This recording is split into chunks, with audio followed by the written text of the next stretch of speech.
The year you got your biggest raise was probably the year your financial situation got worse. Not because of bad luck, not because of unexpected expenses, because of something that happens to almost everyone who earns more money, something so automatic, so invisible, and so socially reinforced that most people never even recognize it is happening to them. It is called lifestyle inflation. And by the time this video ends, you will understand exactly how it has been silently operating in your life, the precise mathematical damage it has already caused, and the specific strategy to reverse it permanently. Welcome to the Wealth Blueprint.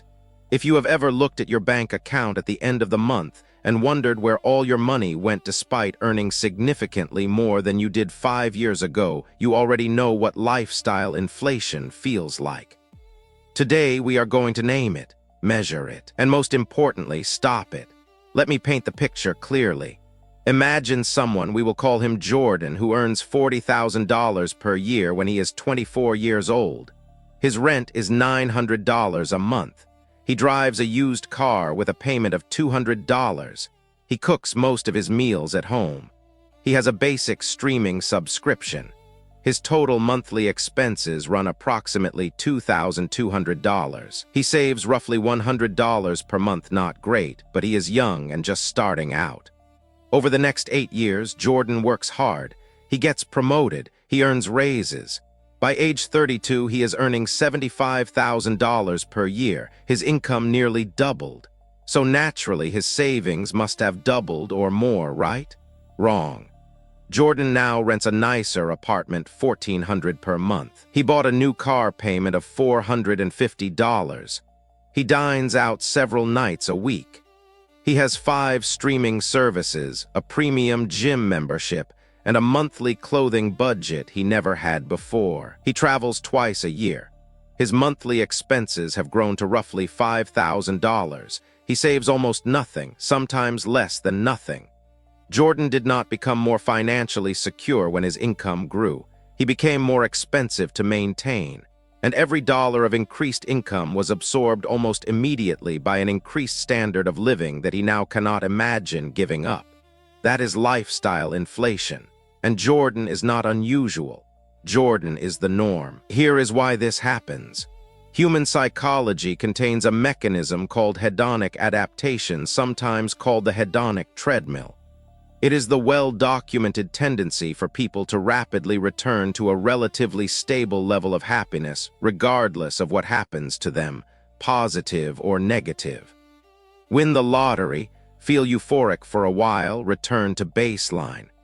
Get a significant raise, feel financially relieved for a few months, and then begin to feel that the new income level is simply normal, and that slightly more would feel better.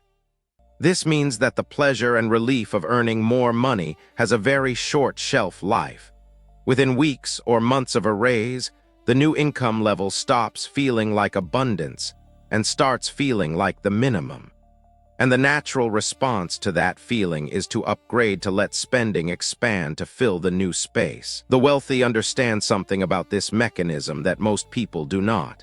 They understand that the gap between income and expenses is wealth, not the income itself.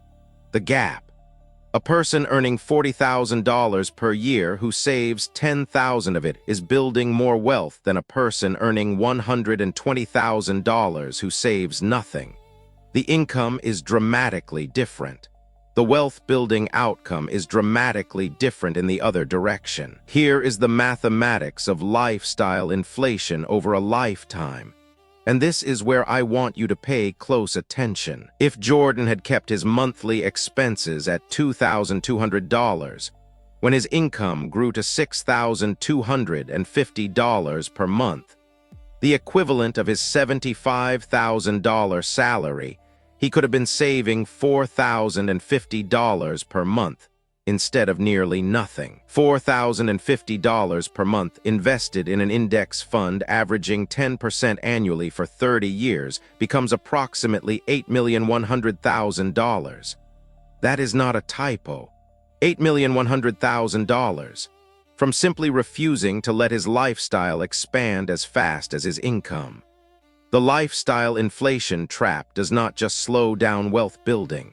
It makes wealth building nearly impossible, because the moment all of your income is committed to maintaining your current lifestyle, there is nothing left to deploy into assets. And assets are the only thing that eventually sets you free. Now I want to make something clear, because this is not a lecture about deprivation. Enjoying the fruits of your work is legitimate and important. The goal is not to live on as little as possible forever. The goal is to be intentional, to decide consciously what your lifestyle costs, rather than letting it expand by default every time your income grows. The strategy that works is called paying yourself first, but applied at a specific ratio. Every time your income increases, every raise, every bonus, every new client, every side income stream, immediately direct a minimum of 50% of that increase toward investment before you allow any lifestyle upgrade. Let me say that again with a real example. If your monthly take-home pay increases by $800 because of a raise, you immediately automate $400 of those $800 into your investment account before you ever see or spend it. The other $400 can go toward a lifestyle improvement if you choose. But the first 50% is non-negotiable. It is gone before you have the chance to absorb it into your baseline. This single rule, applied consistently to every income increase over a working lifetime, is enough to close the wealth gap for most ordinary earners. It does not require earning more. It does not require exceptional discipline. It requires only the decision made once, automated immediately, and then essentially forgotten. The second strategy is the lifestyle audit. Once per year, not more. Not less. Sit down and review every recurring expense in your life. Subscriptions, memberships, commitments, services, insurance policies. Review each one through a single lens. Does the value this provides justify its cost at this point in my life? You will almost always find 2 or 3 things that are being paid for out of inertia rather than active choice. Cancel them. Redirect that money immediately. The third strategy is to create a deliberate lifestyle ceiling. Decide in writing what your monthly baseline lifestyle costs at your current income level. Write the number down. Make it your target, not a maximum you are reluctantly accepting, but a deliberate choice that you have made because you understand that every dollar above that ceiling goes to work for your future instead of your present. Then treat that ceiling as fixed regardless of income changes until you have built enough in invested assets that the compound income alone covers your lifestyle. Most people never take control of lifestyle inflation because it feels like sacrifice, but reframing it changes everything. You are not giving something up. You are redirecting something. You are taking money that your brain wanted to spend on a slightly nicer version of what you already have, and you are sending it to work for you permanently. The lifestyle upgrade you skip at 40 may be the financial freedom you enjoy at 52. The choice is always there. Most people simply never know they are making it. Here is what I want you to do right now before this video ends.